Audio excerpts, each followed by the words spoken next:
2023-24 NHL Prospect Pool Overview, Montreal Canadiens. Hello, welcome to the Montreal Canadiens news channel. It's a pleasure to have you here. If you're a fan, make sure to subscribe to the channel to stay up to date with everything that's happening at our beloved club. Tony Ferrari continues to analyze each team's prospect pool during the NHL off-season, with the Montreal Canadiens next up. In this series, Tony Ferrari digs into each team's strengths and weaknesses. After reaching the Stanley Cup final in 2021, the Canadiens have been in full rebuild mode as the cornerstones of that run have aged out and all but retired from the game of hockey.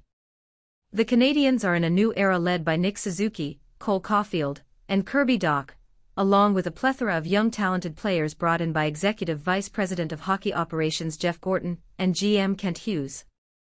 They had the first overall selection in the 2022 NHL Draft, selecting Juraj Slafkovsky to join the framework of what should be a competitive team in a few years. The 6'3" winger, unfortunately, had his rookie season cut short by injury, limiting him to just 39 games. While he never really seemed to get his game going at the NHL level, is a powerful winger who can work off the wall and make skilled plays as he rotates into space. Owen Beck is usually the first player brought up by fans, because it's not expected to be long before he gets NHL playing time. Beck plays a safe, straight-ahead game with good habits at both ends of the ice.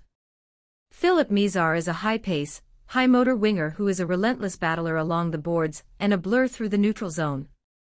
The Canadiens have strong depth on offense, with players like Sean Farrell, Emil Heineman, and Oliver Kapanen progressing toward NHL roles. Farrell found his way into 6 NHL games and showed his quickness and playmaking. Heineman hit the ground running in Laval, joining the team late in the year and scoring 7 goals in his first 7 games with the club.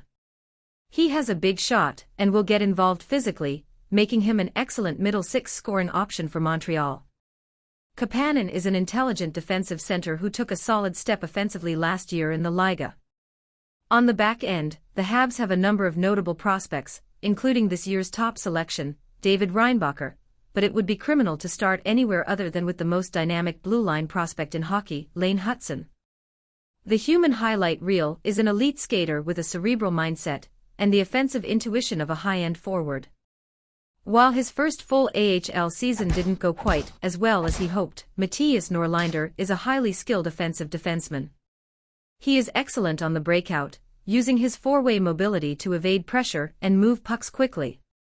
Logan Mailloux is a divisive player because of his conviction in a Swedish court. His shot is excellent, which is why he put up 25 goals from the back end this year. Jayden Struble is a physically gifted player who flashes high-end ability, but may settle in as an effective defender with solid transitional ability at the pro level. David Reinbacher, the 6'2" defender, has the tools to become a very good NHLer. He is a right-shot blue liner with a very solid foundation. Jacob Fowler was one of the top goalies in the draft class. The USHL goaltender of the year has good size and moves well in his crease. The younger Florian Shrekjoker is a winger who plays a physical game and has some ability to cause havoc around the net, but he lacks a lot of what makes players successful at the pro level. Bogdan Konyushkov, he is mobile and moves the puck efficiently, scanning for options and making passes in all 3 zones to advance play. So fan, what do you think of these players? Will we be able to do a good team overhaul? Share your opinion in the comments. Stay tuned because I'll be back at any moment with more news.